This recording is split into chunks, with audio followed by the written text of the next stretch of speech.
The French presidential election is entering a new stage. It's now a face-off between outgoing President Emmanuel Macron and far-right candidate Marine Le Pen. In a rerun of the 2017 election, the two fundamentally different campaigns are set to clash once again, starting this time with the European question. On April the 24th, we can make the choice of hope. We can make the choice of France and Europe together. Macron is a staunch defender of the European project. But compared to his first run for president 5 years ago, the same enthusiasm for the EU is not on display.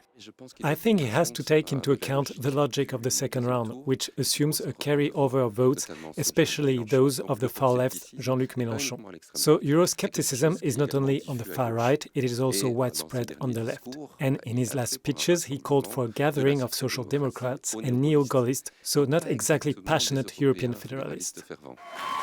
Despite Marine Le Pen dropping support for leaving the EU and a so-called Frexit, her programme remains deeply Eurosceptic. I will bring back France's sovereignty in all areas, which means the freedom for the French people to decide for themselves and defend their interests. And her National Rally Party continues its opposition to France's European commitments. Marine Le Pen is questioning certain obligations of France and is considering, for example, re-establishing border controls on goods, which would re-establish French borders within the single market, which cannot happen. It is contrary to the treaties. Her migration policy obviously would also be strongly at odds with European commitments and partnerships with other member states. It's not just two polar opposite visions of France in this campaign, but also two different visions of France within Europe itself.